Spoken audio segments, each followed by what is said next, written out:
Let me see if everything is all right. There's someone Yes, everything is amazing. Good. Checking. Well, lately we were learning the motifs. Yes, how to build a motif, right? So things to take into account when building or composing or analyzing a motif. First of all, do you remember previous topics? I mean, of what was important, what was not important, because today, naturally, we have to carry on. Yes, we have 2 more things to do. Hopefully, we're going to do it 1 hour, yeah? And then analysis, the proper analysis will start, yeah? So we started from the big picture of the parts, the main parts of a motif, yes, to now we zoom in into what a motif is, yeah. Out of idle curiosity, who remembers which are the parts of an invention? The parts that they should be there, they're quite standard. There is not 100%. Remember that 15 two-voice inventions. Some inventions don't follow that, yes. But the ones that are not a canon, like an F major, the ones that are not a binary form, like the E major, the ones that they are not like a this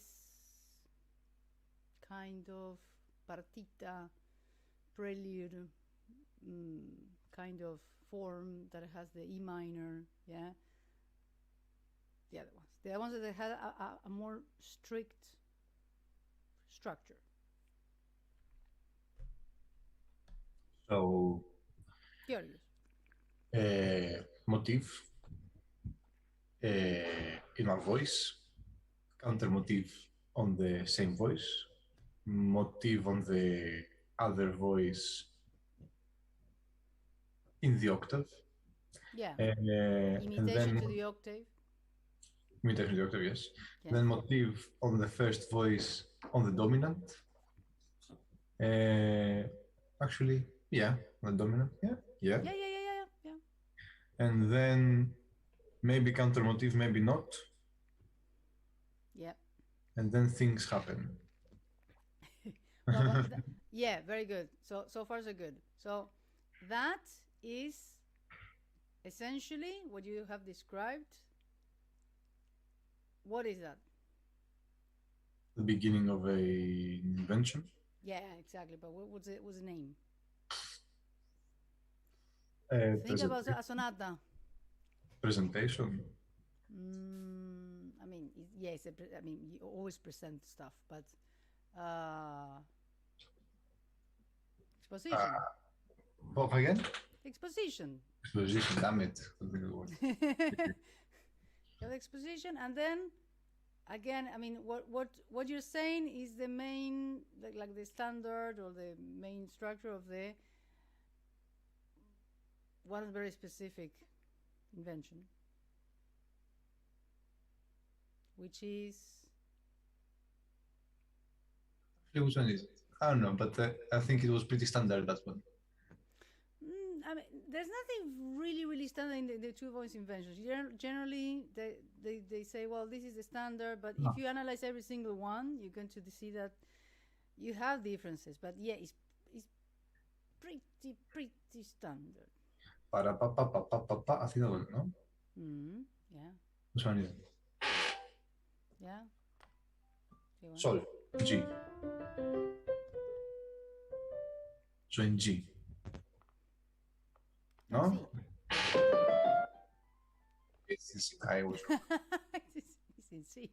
C major. The first one. So you have exposition, and then anyone, Laura, do you remember which are these? Gerius described motive, yes, and then counter motif, imitation to the octave, and then You have motive, octave, maybe, yes, counter motive. Now, harmonically, what happened there? Modulation. You're not going to modulate at the beginning, unless you're Wagner.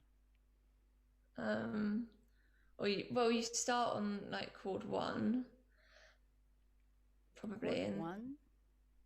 What is chord 1? Like the tonic. Yeah. The tonic. Chord 1, chord 2, chord 3. The tonic. Yes, you start on the tonic, but then what happens? You move to another chord. Hopefully, if you stay on one chord. Like the dominant. You have yes, and then you have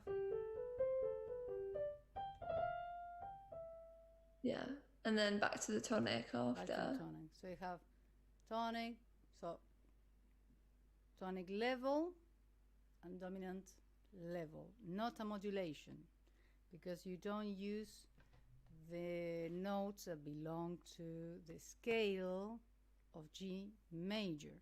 The chord is G major because it's a dominant of C major, but it acts like the dominant because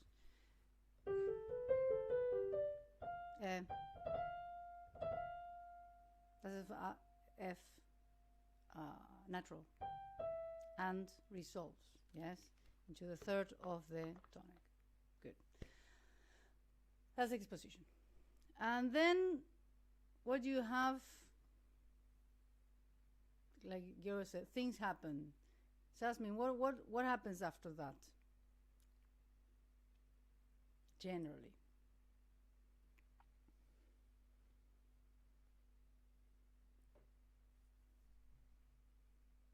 Where do you go? I don't know what happened. Sorry? To the next. I don't know. You? Anyone? Not sure, no. You always, once you establish something in an invention. You go to like a development or something? There's no proper development as you would have in a sonata, yeah, because it's not yet, it's not yet the time, yes. You have a transition, you have an episode, yes. You have an episode in which you just serves, yes, to transit, yes, to another. Yes, well, we don't say exposition because exposition is always one, is the first one, a middle entry. Yes, remember we saw the one that we didn't stream it because I was showing you the book of Ken Kennan. Yeah, so that has rights basically. So that one was not streamed. Yes, but I was showing you the structure, the main structure. Yes, of the inventions, yeah. So you have transitioning, yes, with a few elements of the motif in sequence, yes, that lands on a middle entry, and in that middle entry you have what do you have, Georgios, there? Before the middle entry. No, in the middle entry. Yeah, suppose that we are transitioning, then we'll see what do we use, what does he use. Yes, because usually you have always is sequential. Remember that even in Kaplan chapter number 1, sequential harmony is to go from one place to the other one. So that is, I mean, Kaplan says sequential progression because it comes from there. Yes, initially, yeah. But then when you land on the middle entry, what was the purpose of the middle entry? Do you remember? Establish a new tonality? It's not establishing a new tonality per se. It's to show another phase of the motif on another key, yeah, but it's not a proper modulation because it abandons it so quickly. Yes, and it's not formally important. When you modulate, proper modulation, it has to have something to do with the form. Yes, Okay. in a sonata form, you modulate, yes, to the second theme, yes, because formally you have, it's a very important moment, yes. And then in exposition, you're going to go back home, let's say, yes, you have 1-5, let's say, or 1-3 in a minor, yes, and then formally, yes, that will impact on, it will impact on the form. This way doesn't impact on the form, it just flows. It has more to do with a motet, Renaissance motet, in which you will start with a mode, you would modulate, proper modulation, to another mode, cadence, starting another mode, cadence, another mode, cadence, and then you go. So they apply that concept into tonality, not modality. Yes, but it's just that. It's with the idea, remember this we had the idea of the motif. Before it was the paraphrasis. You above everyone should know that. It's a Greek word. What was the original paraphrasis? Yeah, paraphrasis. How do you call the first one though? Because the very first phrases, I don't know, how do you call the first motif? No, they didn't have motifs. How do you call it? What's the first one? But in Renaissance, Yes. they didn't have motifs. What were they? I mean, they when they started the imitation during the Renaissance, you have the dux and the comes. Yes. Which is, yes, the leader follower. Then remember we said that the dux is then the duce, the duke, the leader, Yes, I remember now. comes follower. But there was not a proper motif now. When imitation started, paraphrasis was ended. Imitation started when you have the motif starts to become, to have a personality, let's say, yeah.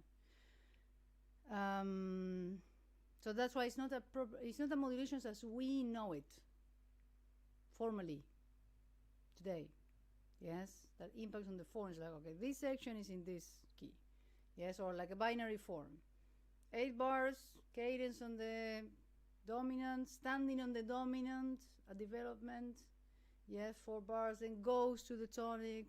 That sets the form. This doesn't. Yes, it's a flow. Yes, so middle entry, good. First middle entry. If you're in a major key, what is the key that you would go for the middle entry? I assume it's the rest of the time periods, so to the dominant. To the dominant, exactly. And that was, by the way, followed, let's say, respected or followed in the sonata form.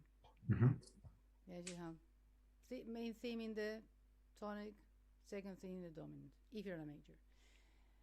If you're in a minor, what would you do? Just me. If you're in a minor, let's see, again, and then this is something that it has to do with sonatas as well. Sonatas, partitas, even numbers of suites. I mean, this is something that they started to be organized. Again, yes, the harmony started to organize the form, yes, in that way. So if you're in a minor invention, the first entry, what do you think it would be the key? Relative major. The relative major, exactly. Yes, so those things kept on, yeah, for centuries actually, yeah. And then you have several more. Yes, that it depends if you're a minor, if you're a major, because you could, yeah, that depends. Yeah. Sometimes you go to the second, sometimes go to the sixth. Yes, but and then you have several middle entries. It depends on the invention. Yes, it's not set in stone, but at some point you go to the chord that announces that this is the end. Which is that chord?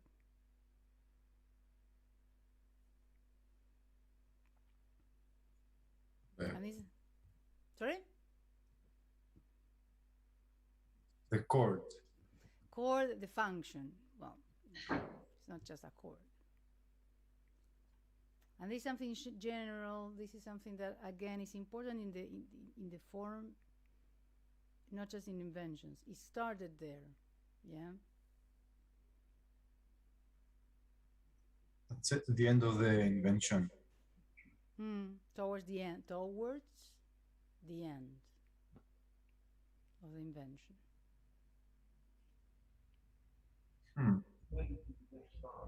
I cannot imagine it. I could Imagine guess. what would you do in a cadence? Which chords would you put? Subdominant, dominant, tonic. Okay, subdominant. That's the reason why, yes, in a cadence after that, yes, those things like kind of survived. Yes, you go to the subdominant, then to the dominant. So going to the subdominant is telling, okay, we're going back home. Yes. So every time you have a subdominant around, yes, look at where it's heading, because usually in tonal music, okay, I don't have to specify that, but in tonal music we are heading towards a final cadence, maybe a section, maybe the piece, something. Yeah. Okay, very good. Now that we have, and then the end, well, it can be, it's very free. Yeah, so every single, you can have a pedal, you don't have a pedal, you have, we're going to see, because each invention truly is different. We can, and this is a plan that, again, yes, is one of many. Yeah. The only thing that stays, you have an exposition, that you have imitation of the motif and counter motif, and very free. Then you have transitions, or called episodes, in which you have several middle entries, in which, yes, the first one is if you're a major, you go to the dominant. If you're in a minor, you go to the relative major, the third, and then you have another episode, and then another middle entry, and another episode, another middle entry, and then you're heading towards the subdominant, mostly. And then you have, generally, there are exceptions, you have the motive again in the tonic. Yes, so it's like we are heading back home. Yes, not in 100% of cases. That's why. Yeah. But so the subdominant initiates the ending. Exactly.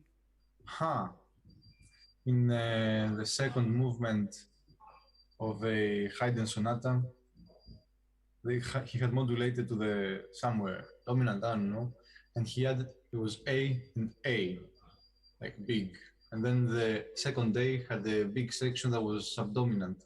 So what is the huge subdominant doing there? It was just before going back to finish the. Yeah. No, that makes sense. Makes sense now.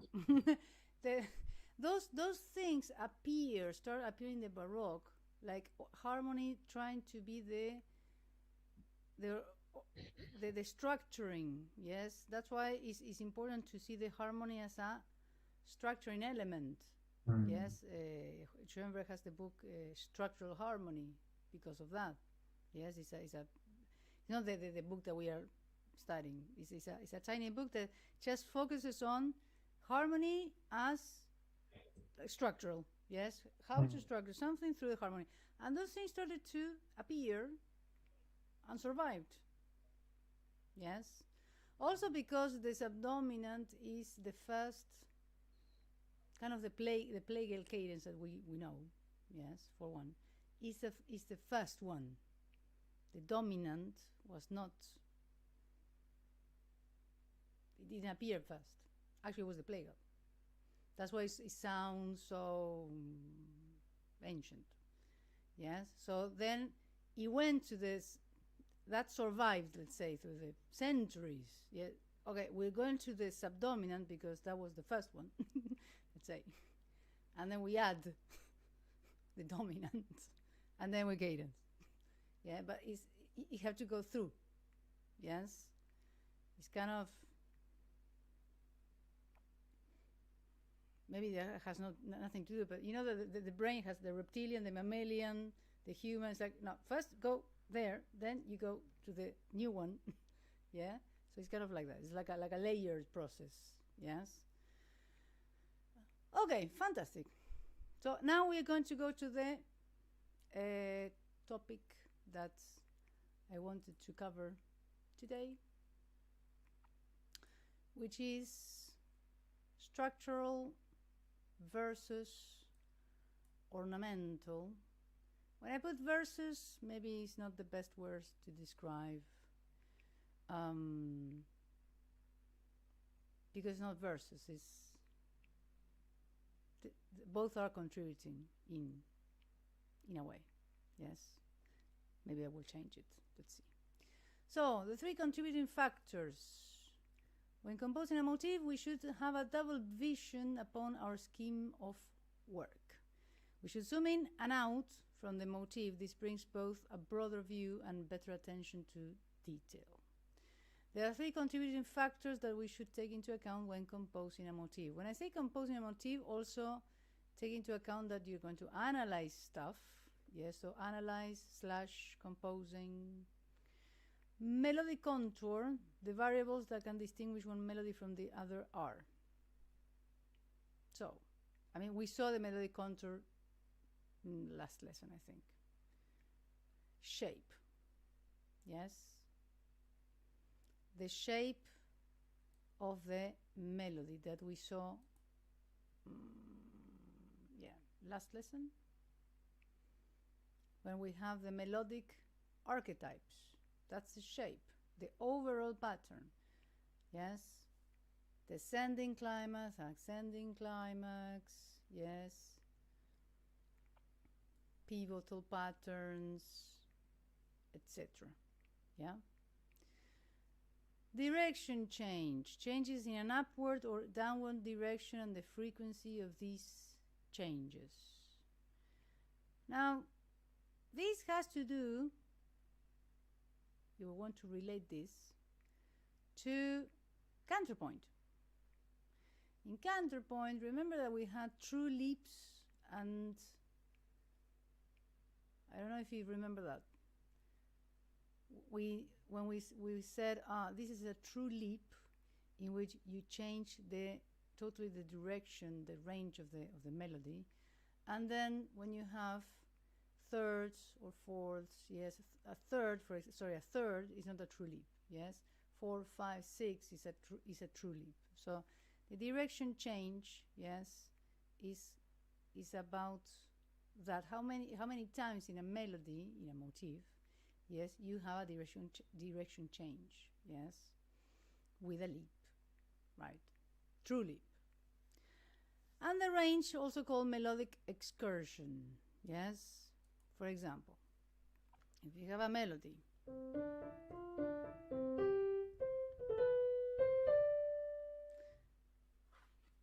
you have this, yes, or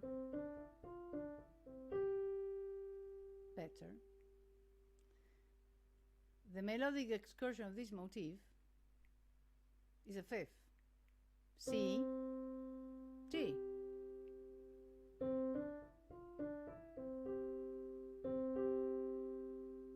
That's a melodic excursion.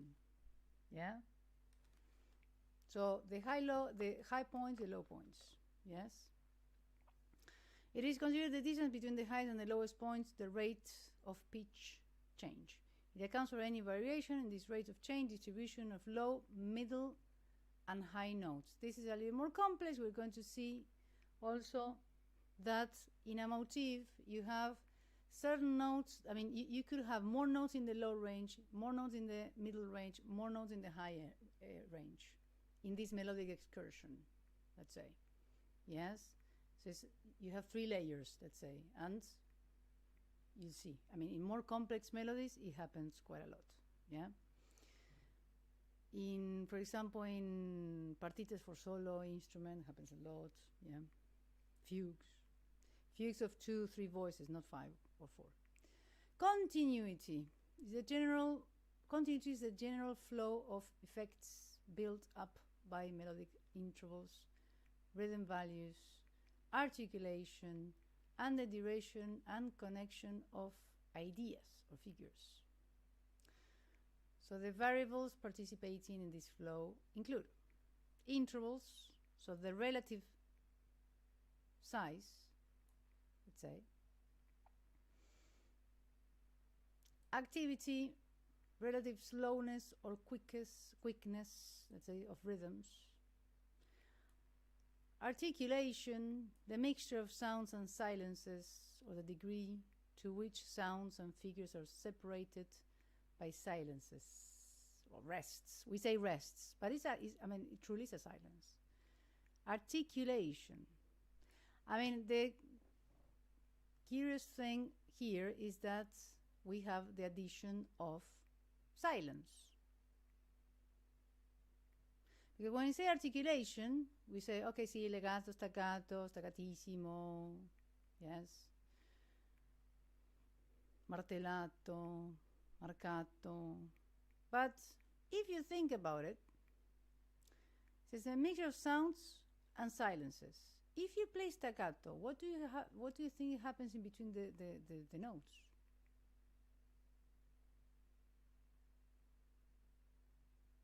There's a silence, right? So the mixtures of sounds and silences, the articulation is also about that.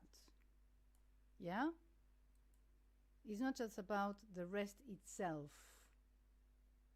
Okay? Duration, the relative length of ideas, how these lengths are sequenced. Yeah? Then why? Because a motif, if you have a very long motif, yes, well, you're going to have a very long invention. If you have a short motif, you're going to have a short invention, yes? And then the relative length of ideas, because in a long motif, you can have maybe 2 or 3 ideas. And how these lengths, let's say, when you develop something, are going to be sequenced. This maybe is a point in which we are going to work further. Yeah? So far, more or less? So good? That's for the continuity. Continuity. Okay. Continuity is the flow of effects built up by melodic intervals, rhythm values, articulation, the duration and connection of ideas. That's one of the most difficult things to achieve, by the way. Yeah? Really. Because the continuity is something that comprises everything, how to combine everything. Because it's not just that just the intervals, just the activity of the rhythm, just articulation, just the duration, is everything combined. That is what makes a motif a motif. You cannot see just the intervals, just articulation, just the rhythmic activity, because you will be, cutting out other important factors that makes the continuity of the flow, yes, of all these, let's say, effects. The skeleton melodies are identifiable frameworks called melodic skeleton, outline, or structural melody. This structure is not perceived consciously, but as it unfolds in time, the shape created by the structural notes is heard as part of the melodic framework, as it has qualities that attract the listener's attention. that the structural notes support the skeleton upon which the linearity of the melody progresses. Very interesting. So basically are the pillars of the melody. Yes, that is the structure. Yeah. A renowned music theorist, Heinrich Shanker, developed the Shankerian analysis, in which he demonstrated through his theory the underlying melodic structure in a melody or a piece. So, these are various stages in Shankerian analysis. The method calls the Ursatz, usually translates as fundamental structure. The underlying structure is in its purest form, from which the work as a whole originates. Anyone knows about the Shankerian analysis?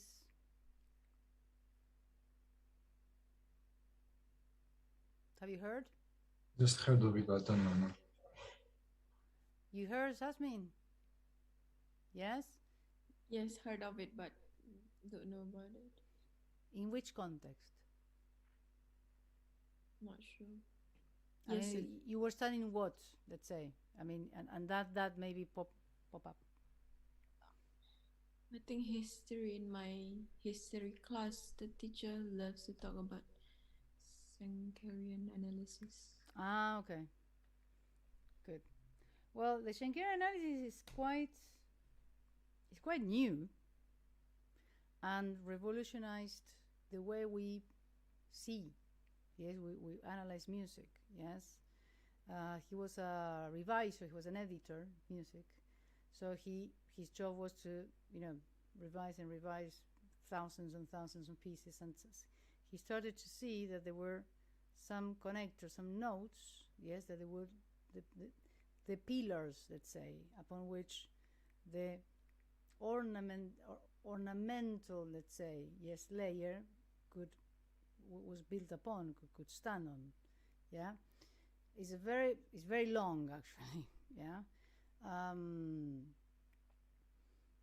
Then maybe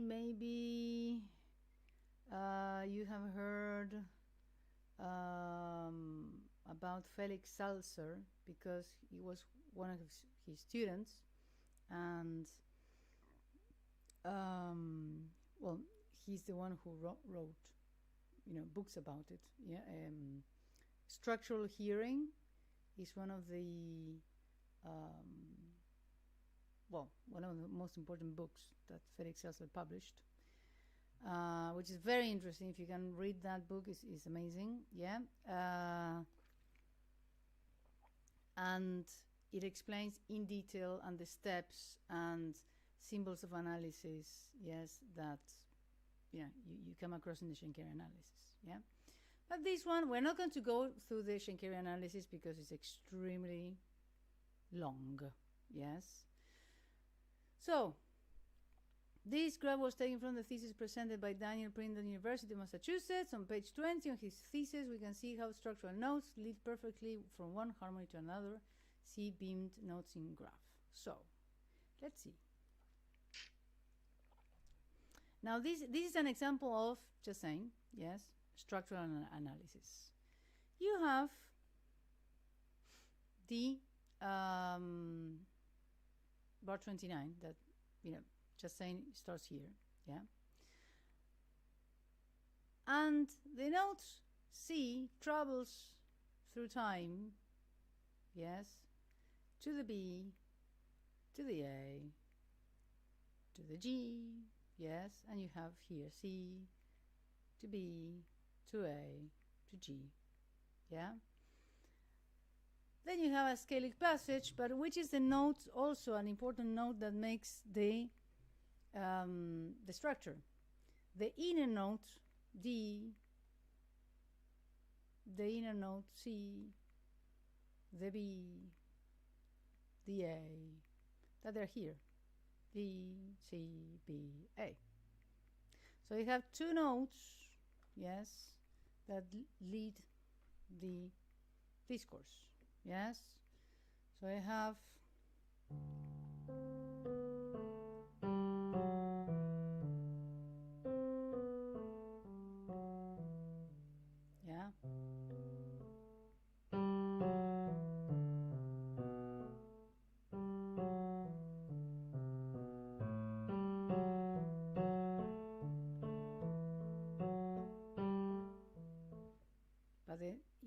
truth. Yeah.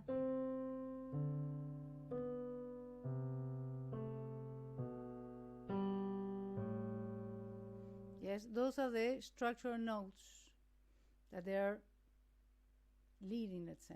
Yes, they function as a support. You're a bit quiet now. Oh, yeah. Let me see. Just 1 second. It will get to a minute. I don't know if you can hear me better now. Yes. Yeah. That happens. Thank you, Yurius. That always happens when I play the piano, and poor Zoom is deciding what is, what is important and what is not, my voice or the piano. So what I was saying is, clearly, yes, these intervals, I mean, you have one interval that is the connector of the whole passage. A seventh. C to D, C. B, C. A, B, G, A. So those are the pillars, yes, of the passage. And naturally, this is a sequence, and we all can see that. Yes, very obvious. There's a sequence. Well, I think it's obvious. Is that obvious? There's a sequence. Yes. Okay. No, maybe it was not obvious. And also, you just have to follow the slurs. Yes. Follow the slurs. Yes, we have the sequence. But melodic sequence. Yes, harmonic as well. But how can also, which is the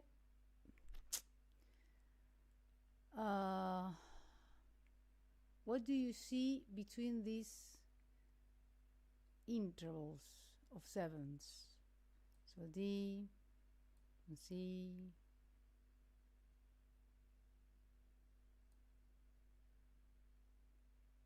C, B. How, why would you think that these notes are perceived as structural? Not just because they're repeated, but related to what we just saw, okay? There is a melodic change, direction change. A true leap, what we say. This is a very good example of a direction change through a true leap. Yes? Is that clear? Yes, connected to what we saw, yes? Good. Yeah, but sometimes we have leaps, for example, a leap of an octave. It wouldn't be structurally, maybe, not so important, yes? Because it's the same pitch, right? All good for more or less? Yes? So, remember this. And all this information is in the same article. The only thing is in how to write a melody. Yeah. The only thing is I'm partitioning that article. Yeah. In chunks, let's say. Yeah. But in a melody, yes, we can zoom in, we can zoom out, and that is attention to detail. And when you're playing, it's the same thing. To be honest, when you're playing a piece of music that you're studying, what do? I mean, you have to be aware of zooming in, zooming out, zooming in, zooming out. I mean, you're in the detail of the finger movement and the weight on one note and how to articulate one single interval, and at the same time you cannot forget the whole arch of the piece. So as performers, you are doing that all the time as well. It's not something you don't do. Yes. The only thing now, this is more analytical. Yes. You're zooming in one single interval, but then you have to see the whole piece. Yes, and understand how that small interval or that articulation impacts on the piece. Yes, that you're analyzing.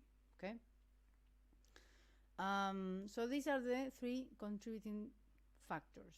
Yes. So the shape, the direction change, true direction change. Yes, that impacts on the form as well. Yes, on the structure of the motif, and the range. Yeah. And this is just one of the three contributing factors. Yes, I just want you this to be clear. You have three contributing factors. The first one is the melodic contour that is divided in three: shape, direction change, and range. The second one is continuity, in which you have all this, yes, the flow, all these effects that makes, yes, the motif basically, yes, flowing in the way that they do. Yes, that's why we have the intervals, the rhythm, the surface rhythm, yeah, the articulation and the duration. And the third one is the structure, is the skeleton of the motif, yeah, which is connected to the certain notes, yes, that they are seen as structural. Yes, this is very well connected to the counterpoint. Yes, which are the species that we're going to connect, if we have to connect. Sorry. Which is a species of counterpoint that deals with this structural concept. The last one. The last one. The fifth. The fifth deals Structure. with. Sorry? Structure. Sorry, come again? The structure. But the fifth can deal with that because it has 4 species before, in which the first one just deals with that. Ah, you mean that kind of structure? Yes. No, Yeah. I mean, there's a connection because the fifth deals with, but the fifth deals with ornamental and structural. Why? Because it's the last one in which you have go along the first one, the second one, the third, the fourth. Yes. The first one is, but the first one is just structural. Just structural. That's it. Not structure as in form, because that's the fifth, I guess, isn't it? Exactly. I mean, the fifth is the one that is the form, because the form is structural and ornamental. Yes. Again, I insist on this one because I really like the way he expressed that, the Eduardo Quequi, my maestro. You have the structure and its expression. The expression of the structure is the ornament, the ornamental layer. The structure is a what, yes, and the expression is the how. How are you going to express the structure? I mean, if you do this example of, you know,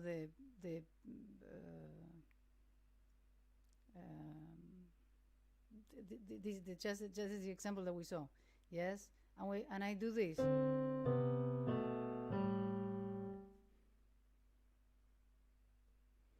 A chain of intervals of sevenths. That's it, because that was a structure. I mean, why should I do anything else? Yeah, but you need the expression of it. You need the how. Yes, it's like having a house. You have a block of concrete. Okay, then you have the house. It's a house. What else do you want? Well, that's a practical thing. Yeah, you need it. Yeah, you need 4 pillars. Yes, you need foundation. That's fine. But how are you going to express that structure? Well, you know, Some houses have the white and, I don't know, the shade, and the windows and different things. So that's mainly it. Yes, and the one that deals with just structure is the first one. That's why it's the most boring, but it's the most important. Then you see how important it is later on. At the beginning, you want to kill yourself because you cannot do anything. Yes, you're playing two notes, ding, ding, really long notes. But those, I mean, when you reach the fifth, in retrospective, you understand how important the first one was. Yes, you deal with that. So next time, the same. Yeah, is that clear or more or less? More or less? No? Yes? Yes? Okay. Next time we're going to see how all these contributing elements, yes, work together.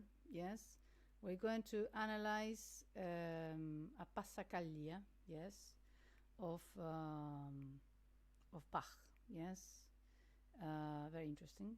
And then we're going to see a couple of examples together. Yes, so we're going to see, I mean, from what, review the material, review the concepts, yes, because we're going to see a couple of inventions. I mean, just the motifs, yes, not just the whole invention, just the motif. And we're going to see together, yes, and we're going to analyze together the continuity and the skeleton, yes. And then we're going to have an assignment in which I will assign one invention to each one, and then each one has to see, yeah, what's the structure, yeah.